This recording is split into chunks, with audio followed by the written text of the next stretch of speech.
What started as a cramped, stirring blob of indistinct students slowly splits off and filters with each classroom door our herd comes across. The voices quiet, the footfalls slow. Until, as before, there are none but myself and a whole lot of X chromosomes by the time we arrive at the home ec classroom door. Natsuki, for her part, sticks close to me, the vibrant pink shape in the corner of my eye throughout the whole ordeal. She doesn't seem keen on fraternizing with her own species. I remembered to print out and fill out that form the teacher demanded of me on Tuesday, so I hand that in now. She gives barely a grunt of acknowledgement before waving me off. I'm not sure when we did this. Some of the girls separate off to their own counters and sinks, while others stick to groups or pairs, still happily chatting amongst each other while preparing their ingredients and tools. Natsuki and I form our own little pair as we clear an unoccupied counter and set a recipe book onto it. So today, what should Natsuki and I bake? I like the sound of this. As we're cleaning up after ourselves, the oven's chime sounds, calling our attention to the newborn loaf. The fragrantly sweet scent wafting from the warm oven is tastefully undercut by the aroma of the roasted walnuts. Said aroma only grows stronger after Natsuki swings the oven door open, blasting our faces with a rush of heat and mouth-watering sweetness. Banana bread! Banana bread's brown crust steams in the oven's scorching heat, its texture lovely and satisfying just to look at. One can only imagine how it'll feel between my teeth. Yo, let's get this shit onto a chopping board! I slip mittens onto my hands and retrieve the steaming loaf from the oven, my olfactory sense taking in all the flavors bursting from the yellow innards, peeking through. What a gorgeous specimen. The dark brown crust conceals the yellow cake-like texture within, which houses the mushed bananas and roasted walnuts both. Banana bread is at its best when it's fresh out of the oven, especially with butter, which melts upon the bread's soft yellow grain, infusing it with delicate flavor. After the instructor praises our work, more specifically Natsuki's work, we divide up our halves of our labor just as before. There, now you can eat 2 things. Time flies when you're having fun, I guess. Home economics went by just like that, even though it's a 2-hour-long class. Natsuki lets out a groan and stretches her arms out as we cross the classroom doorway and find ourselves once more in the congested halls amidst the blended batter of bodies. Ugh! These old bones ain't what they used to be! Old? Natsuki, you're only... Wait. How old are you, anyway? Ugh! I'm 15, dumbass! What else will I be? What, you think I got held back or something? Sorry. I just didn't want to make assumptions is all. Jeez, I made her even younger. Well, in the spirit of not making assumptions, how old are you, Hallie? Also 15. I thought you said you were 17. I might be thinking of another mod. A taunting smirk slowly stretches across Natsuki's face, the kind of expression one forms when conceiving a way to be really annoying. Oh, you're just a little baby, aren't you? Little baby Hallie, just a baby little bottle. We're the same age. Oh, for goodness. Yeah, we're the same age, Natsuki.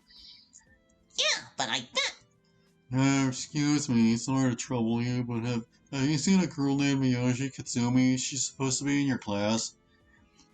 I'm gonna let Natsuki answer because I have no idea. It only takes a moment's hesitation on my part for Natsuki to step forward and confront this guy. You know, what kind of person hangs out in front of a class of old girls? What, you some kind of stalker or something? Why do you want with me or whatever? Kasumi's my girlfriend. She hasn't been answering my calls or showing up to class since Tuesday. I thought she might have been sick or something, but... Don't care, perv. Go fuck yourself with a rake. Natsuki suddenly takes hold of my wrist and practically drags me away from the boy, who is barely able to stammer out an apology before we are out of earshot. Her face is darkened with an irritated scowl. Does she know more about this than she lets on? Whatever. Girl stuff, I guess. It's not my place to pry. What if she got slashed? Natsuki and I continue on, an awkward silence now permeating the air. I wouldn't have been so mean about it, but it did make him go away. After walking to the eastern wing of the school, where most of the science and math classes are held, we split off, with Natsuki heading into one of the classrooms while I continue upstairs. I definitely feel out of place up here on the 3rd floor, where all the 3rd-year classrooms are. These senior kids are all so cool. But it's also kind of nice. They're also engrossed in their own lives and occupied speaking to friends they have managed to keep in the past 3 years. I forgot to boost the volume on this one. Such a quiet mod. There, hold on. Is that loud enough? Let me see. Yeah, it seems loud enough for me. I think it was loud enough for you. They don't even spare me a second glance, which is absolutely preferable to the alternative. I only wish I could spend the rest of my life being thusly ignored and forgotten. Just like on Tuesday, I notice Yuri sitting in the back, silently reading a book while every one of her classmates chatter idly amongst themselves. I wonder if she's lonely, or if she even knows that I'm her classmate. Should I say hi to Yuri? Yeah. My hands tighten around the strap of my bag in an anxious grip as I approach Yuri's desk, slowly, quietly, as if she is a grazing deer in a forest of drywall and chalk. Come on, Allie. You want to have friends, right? Swallow your nerves and do the things friends do, then. Yuri! Eve? Yuri nearly jumps out of her skin with a terrified squeak when I speak up. I nearly vocalize my own shock at the sudden sound from her lips. Allie, what in the world are you doing here? Sorry. I am your classmate here. In calculus. You are? That's so... Yuri takes a moment to breathe in and out, seemingly having taken my words from yesterday to heart. I'm sorry too, then. I cannot say I've ever noticed you in this class before. I only recently transferred here to Sarabadu High. Tuesday was the first day I actually showed up to this class. Oh, did the homeroom teacher not take the time to introduce you to my class? She did, but I'm in the freshman class, so... You're a freshman? I mean, I thought you looked young, but if you're in this class... Wow. You must be so intelligent. No, It's no big deal.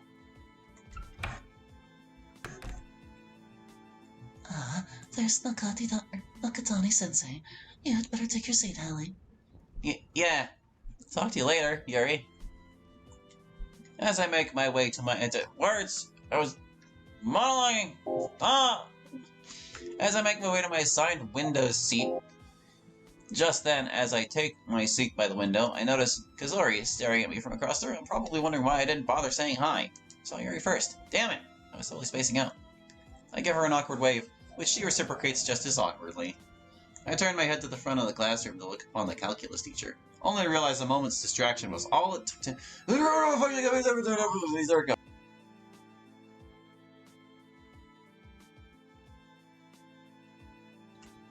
I guess I can read that.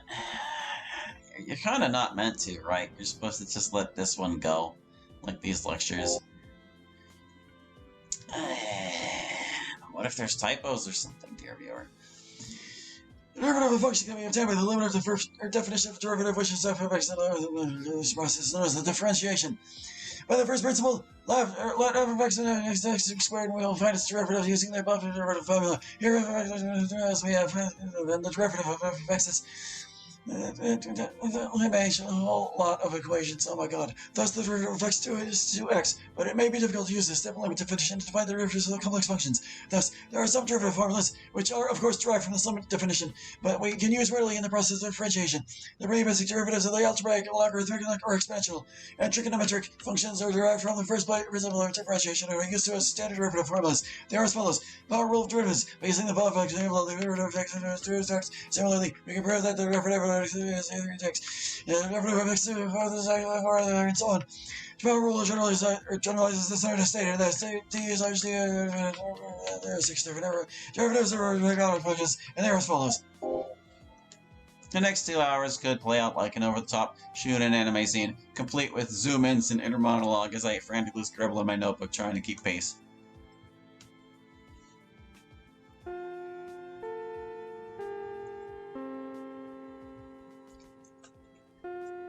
The school bell ringing out over the hall speakers marks the end of the grueling battle between the Katani Sensei and I. Beware an old man in a profession where men die young, or something. I peer about the classroom as I gather my things into my bag and watch the others do the same. Seems both Yuri and Kazori are already gone. No point in me sticking around either. The third-year students, all exhausted from their own battles, disperse this way and that, no doubt to their typical lunch haunts, which begs the question, how should I spend my lunch break? Obviously. As usual, I'm headed for the library, although this time, reading is the furthest thing from my mind. I wonder if she's thinking of me too.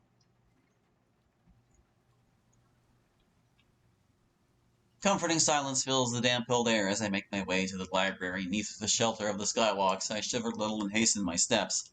The mist drifting from my lips with every breath is a plain indicator of how cold it is out, if not the creeping numbness on my nose and fingers. Warm air and warm company, that is what awaits me at Miyazaki Library. But something unusual also awaits me just outside the library's transparent glass doors. Two girls and a boy, none of whom I recognize. They lean on the concrete pillars, each of them with their arms huddled close to their chests, presumably for warmth. One of the girls snaps to attention when she notices me. Hey, what's up, kid? Are you headed inside?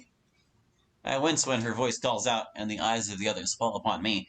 My hands tighten around my bag in a nervous grip as I put on as disarming and friendly a smile as I can muster. Yes, I am, miss.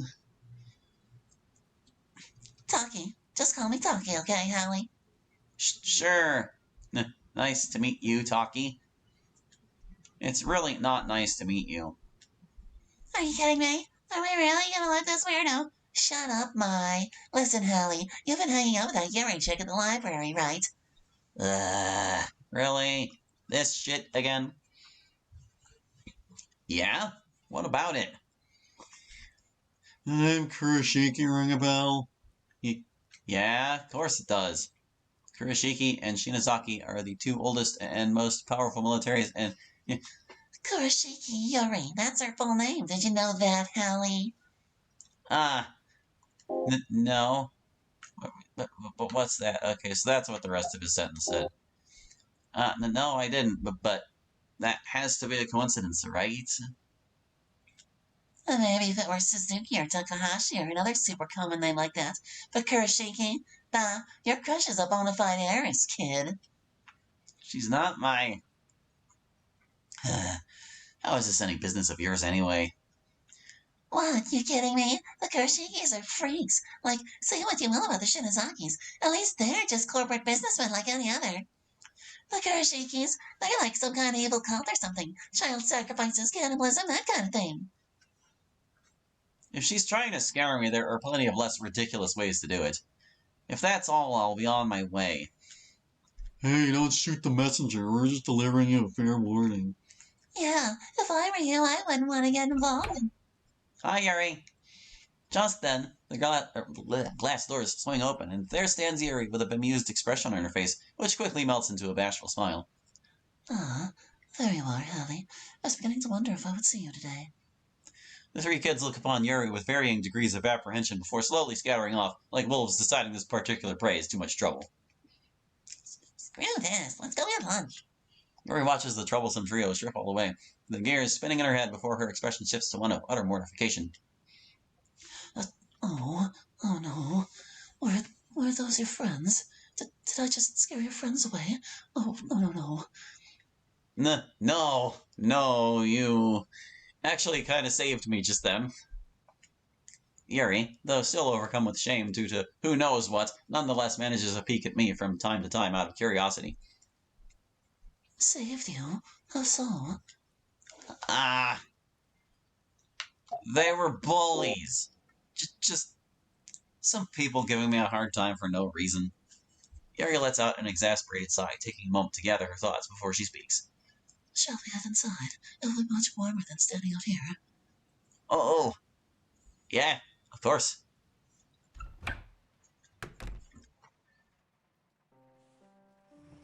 Yuri and I take our seats across from each other at the usual table. I notice there are two books already laid out on its surface, beneath a crimson moon and whichever one Yuri was reading before. Do you like tea, Hallie? Yes, I do. That was all the prompting she needed to retrieve a large steel thermos container from her bag, its matte finish weakly reflecting the dull gray lighting that surrounds it. She hums a little as she twists the cap off and pours a generous cup into it. Her serenely smiling demeanor and the thick cloud of steam drifting from the newly unsealed drink, the sight slows and soothes my rapidly thudding heart. I brew the tea myself every morning before school. This flask keeps the heating wonderfully until lunchtime. Please, have some. She says, gently sliding the now filled cap to my side of the table. I gratefully take it into my hands, feeling the warmth against the tips of my fingers. Admittedly, the thick, earthy flavors of Eastern-style green tea isn't my first choice when it comes to an afternoon drink. But the aroma, the heat against my lips, and the warm steam against my face is appreciated, regardless of my own inclinations. It's lovely, Yuri. Thank you. But what will you drink out of? Not to worry. I shall simply drink directly from the thermos. And it is her thermos. An awkward silence permeates the empty space between us until Yuri mercifully breaks it by addressing the pink elephant breathing down our necks. I cannot honestly say I have much experience dealing with bullying, Hallie. But, well, I guess it's kind of an AU. That's surprising. The closest thing that constitutes bullying, as I've experienced it, would be simple social isolation. And, as you might imagine, that isn't the worst fate in the world for someone like me. I wouldn't go so far as to call it bullying, anyway. It's nothing that dramatic, and I know it could be far worse. Be that as it may, that is a dangerous mindset to adopt. Only the bullies stand to benefit from you denying your own anguish, whilst they continuously push the envelope of what you can't deem nothing that dramatic. This coming from the person who herself denies she's ever been bullied, while also admitting she's socially isolated. That is quite different.